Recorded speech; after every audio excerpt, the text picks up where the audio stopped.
Shalom, salam sejahtera dalam nama Tuhan Yesus Kristus. Bapak Ibu apa kabar hari ini? Kembali lagi dalam Renungan Harian HKBP Batam Center, Resort Batam Center.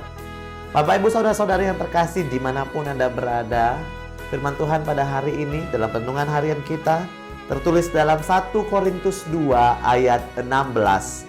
Beginilah firman Tuhan. Sebab siapakah yang mengetahui pikiran Tuhan sehingga ia dapat menasihati dia?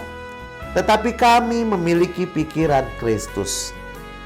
Demikian firman Tuhan. Tahu yang Yesus mau.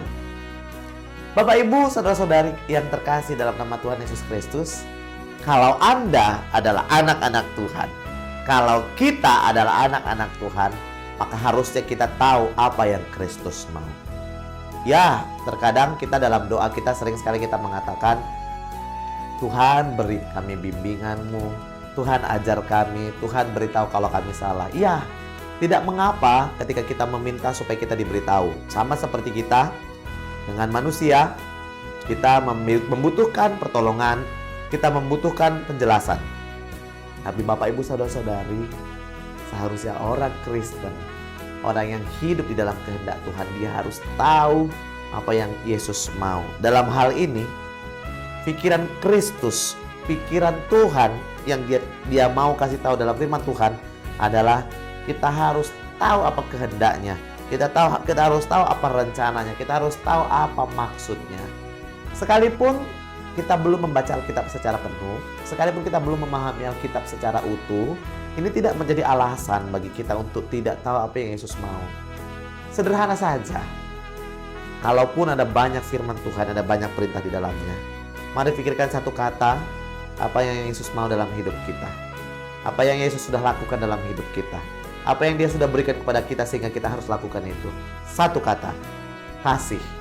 Ya, kasihnya yang besar karena Dia mengasihi kita. Dia mau kita juga saling mengasihi. Dia mau kehendaknya tentang mengasihi kita lakukan.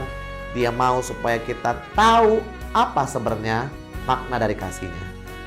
Tujuan dari Dia mengasihi kita supaya kita selamat dari dosa-dosa kita.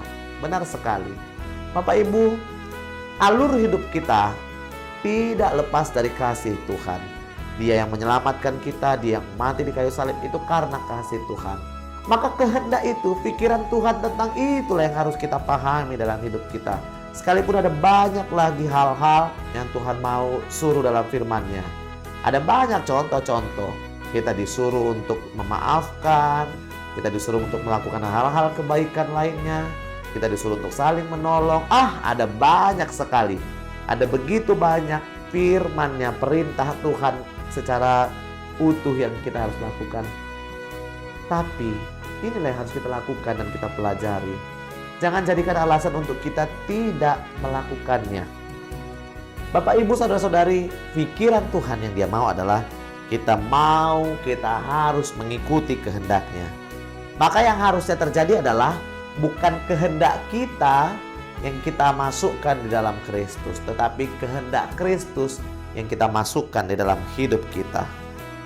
Bapak Ibu, ini yang harus kita lakukan sebagai anak-anak Tuhan. Kita harus tahu apa yang Tuhan mau di dalam hidup kita. Kita harus tahu bahwa pikiran Tuhan ada di dalam kita. Bukan mengeluarkan pikiran kita sendiri, bukan memaksakan kehendak kita. Itulah yang harus kita lakukan. Hidup kita memang bebas katanya. Hidup yang bebas, bebas berekspresi, bebas melakukan apapun. Tapi ingat, di dalam Tuhan kita harus mengikuti kehendak-Nya.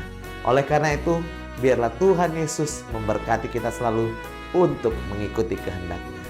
Kiranya Tuhan Yesus memberkati. Amin.